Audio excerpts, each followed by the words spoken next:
Hi అండి, welcome to Pallavi old city. ఈరోజు recipe masala బెండకాయ ఫ్రై. చాలా సింపుల్ అండ్ టేస్టీగా చేశాను. పిల్లలు కూడా ఎంతో ఇష్టంగా తినే విధంగా ఉంటుంది. ఎప్పుడు చేసుకునే టమాటా బెండకాయ లేదా బెండకాయ ఫ్రై కాకుండా ఇలా మసాలాతోని చేసుకుంటే చాలా టేస్టీగా ఉంటుంది. ఉట్టి బెండకాయ కూడా ఈజీగా తినే విధంగా ఉంటుందండి, అంత బాగుంటుంది. సో ఈ రెసిపీకి కావాల్సినవి: ముందుగా స్టవ్ పైన ఒక ప్యాన్ పెట్టేసి 3 టేబుల్ స్పూన్ అంత పల్లీలు వేసి లైట్గా వేయించుకోవాలి. ఈ పల్లీలు వేగాక కొంచెం కలరింగ్ లాగా రావాలి. చిన్న మంట పైనే వేయించుకోవాలి, హై ఫ్లేమ్లో కాదు. సో ఇవి కొంచెం లైట్ కలర్ చేంజ్ అవుతుందని మనకు తెలిసినాక ఇప్పుడు 2 టేబుల్ స్పూన్ అంత ధనియాలను వేయాలి. ఇవి కూడా వేసేసి బాగా కలిపేసుకోవాలి. ఇవి కూడా కొంచెం కలరింగ్ వచ్చేట్టుగా చూసుకోవాలి. ఇప్పుడు ఇవి కూడా కొంచెం కలర్ వేగుతున్నట్టు కనిపిస్తుంది కదా. ఇప్పుడు ఇందులోకి 1 టీ స్పూన్ అంత పచ్చి సోంపుని వేయాలి. ఆ సోంపును కూడా వేసి బాగా కలిపేసుకోవాలి. అందులో ఉండే పచ్చి వాసన కూడా వెళ్ళే విధంగా ఉండాలి. సోంపు వేయడం వల్ల పిల్లలకి డైజెషన్ ఈజీగా ఉంటుంది. సో ఇప్పుడు ఇందులోకి 4 అంటే 4 మిరియాలు, ఒక లవంగా వేసి అది కూడా వేగే విధంగా కలుపుకోవాలి. సో మనం ఈ మసాలాలు వేస్తున్నాం కదా, సోంపు వేయడం వల్ల డైజెషన్లోకి ఎలాంటి ప్రాబ్లం రాదనమాట. సో అందుకే వేస్తున్నాము. ఇప్పుడు ఇవి వేగాక 1 టీ స్పూన్ నువ్వులు వేయాలి. ఇవి కూడా కొంచెం చిటపటలాడాలి. ఇప్పుడు ఇవన్నిటిని కూడా ఒకసారి కలిపేసుకొని మంచిగా బాగా కలిపేసుకున్న తర్వాత వీటన్నిటిని ఒక ప్లేట్లోకి తీసేసుకోవాలి. మనం ఈ వేయించుకున్న మసాలాలన్నిటిని కూడా చల్లార్చుకోవాలన్నమాట. ఇప్పుడు నేను ఈ బెండకాయ ఫ్రై కోసం 1/2 కిలోని లేత బెండకాయని తీసుకున్నాను. శుభ్రంగా కడిగేసి ఒక ప్లేట్లోకి తీసేసుకొని పైపెచ్చు కింది భాగం 2 కట్ చేసి ఒక బెండకాయలో 2 పీసెస్ మాత్రమే వచ్చే విధంగా కట్ చేసుకోవాలి. అందులోకి నిలువు ఘాటు ఒకటి పెట్టేసి వెడల్పుగా చేసేసి పెట్టేసుకోవాలి. నేను చూపిస్తున్నాను కదండి, ఈ విధంగా కట్ చేసి పెట్టేసుకోవాలి. అదేవిధంగా అన్ని బెండకాయలని కూడా ఇదే ప్రాసెస్ సేమ్ కట్ చేసి పక్కన పెట్టేసుకోవాలి.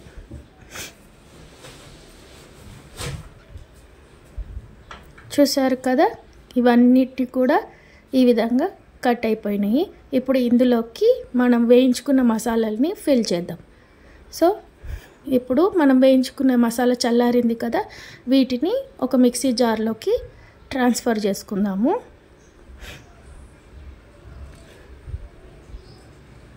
ఇప్పుడు ఇందులోకి 1 టీ స్పూన్ ఆమ్చూర్ పౌడర్ అండి, ఆమ్చూర్ పౌడర్ వేసి కలుపుకోవాలి.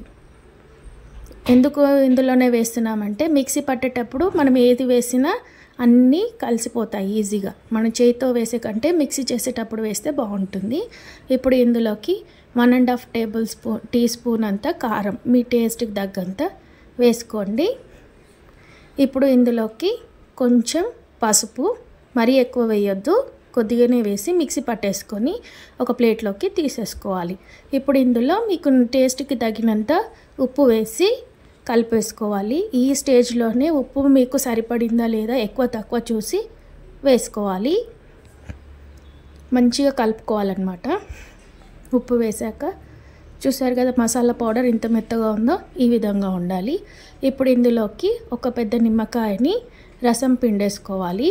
ఎందుకంటే పౌడర్ లాగా ఉంటే బెండకాయలకు పట్టుకోదు కాబట్టి మనము ఈ నిమ్మకాయ రసం వేస్తే ఇందులో ఉన్న ఘాటు కూడా కొంచెం పులుపుకి కవర్ అయిపోతుంది, టేస్ట్ కూడా చాలా బాగా వస్తుంది. సో నిమ్మకాయని కూడా మొత్తం పిండేసుకోవాలి. మొత్తం ఈ రసం అంతా పిండేసి ఈ మసాలాలోకి నిమ్మకాయ రసం అంతా పట్టే విధంగా బాగా కలుపుకోవాలి. బై మిస్టేక్ ఇందులో ఏదైనా ఇత్తులు నిమ్మకాయ విత్తనాలు పడితే అవి కూడా తీసేసి మంచిగా మెదుపుకుంటూ కలుపుకోవాలి. మనం ఎలాంటి వాటర్ వేయాల్సిన అవసరం లేదు. ఈ నిమ్మకాయ రసంలోనే మంచిగా మసాలాలన్నీ కలిసిపోతాయి. రుచి ఫ్లేవర్స్ అన్నీ మనం ఇట్లా కలుపుతుంటేనే వాటిలోని ఫ్లేవర్స్ బయటికి వస్తాయి. ఇంకా మనకి పచ్చి వాసన వస్తుంది అని ఏమన్నా మీకు డౌట్ ఉంటే ఇందులోకి ఏమన్నా 2-3 స్పూన్స్ అంతా ఆయిల్ వేసుకోండి. ఆయిల్ వేసి కూడా కలుపుకుంటే ఇంకా బైండింగ్కి ఇంకా ఈజీగా అవుతుంది. కాకపోతే ఏంటంటే ఆయిల్ వేసాక కూడా ఇంకొక 2 మినిట్స్ మంచిగా ఈ మసాలాని అంతా మెదుపుకోవాలి. ఎంత బాగా కలుపుకుంటే అంత బాగా రుచి వస్తుంది. ఈ మసాలాలు కూడా ఫ్లేవర్స్ని వదలడం స్టార్ట్ చేస్తాయి.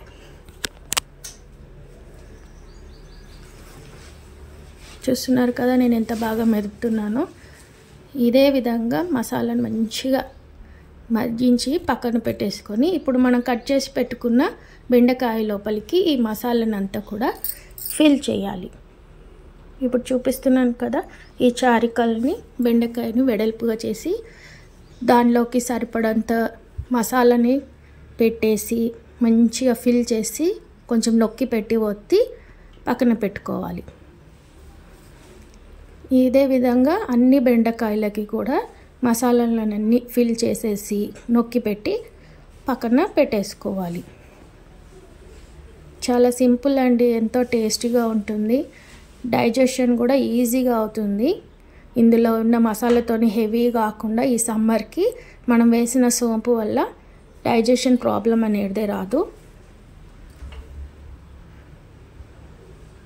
ఇప్పుడు ఇవన్నిటిని మసాలా ఫిల్ చేసేసుకున్నాం కదా, ఇప్పుడు వీటిని ఫ్రై చేసుకుందాం. వీటిని ఎక్కువ ఫ్రై కూడా అవసరం లేదు, షాలో ఫ్రై చేసుకుంటే సరిపోతుంది. ఇప్పుడు స్టవ్ పైన వెడల్పాటి ప్యాన్ పెట్టేసి లైట్గా 2-3 స్పూన్స్ ఆయిల్ వేసేసి అది లైట్ హీట్ ఎక్కాక ఒక్కొక్క బెండకాయని మనం మసాలా పెట్టాం కదా, అది నేను చూపిస్తున్న విధంగా సైడ్కి ఒకదానికొకటి పేర్చి పెట్టుకోవాలి. అన్నీ ఒకటేసారి వేయొద్దు, స్లోగా ఒక 5-6 అలా దశల వారీగా ఫ్రై చేసుకోవాలి. ఒక 2 మినిట్స్ అయ్యాక స్పూన్ తోటి మెల్లగా ఆయిల్ని వాటిపైన వేసి వదిలేయాలి. చిన్న మంట పైన వేయించాలండి, ఎక్కువ మంట పైన కాదు. చిన్న మంట పైన పెట్టి ఓపెన్ మగ్గిస్తే లోపలి వరకు మగ్గుతుంది బెండకాయ. సో మళ్ళొక్కసారి స్పూన్తోని కదిలించుకొని మూత పెట్టి ఇంకొక 2 మినిట్స్ వేయించుకోవాలి. బెండకాయ ఎంత లేతగా ఉన్నా కానీ మసాలా పెట్టేస్తే అది కొంచెము మెత్తబడడానికి టైం తీసుకుంటుంది. అది కాకుండా మనము మీడియం ఫ్లేమ్లో మగ్గిస్తున్నాం కాబట్టి కొద్దిగా టైం పడుతుంది. సో ఇప్పుడు వీటికి మూత పెట్టేసి ఒక 2 మినిట్స్ మగ్గనివ్వాలి. కలర్ చేంజ్ అయ్యగానే ఇవన్నిటిని ఒక ప్లేట్లోకి తీసుకోవడమే. అంతేనండి, వేడివేడిగా మసాలా బెండకాయ ఫ్రై సింపుల్ అండ్ టేస్టీ ఈజీగా చేసుకోవచ్చు. నచ్చితే like, share and subscribe. Thanks for watching.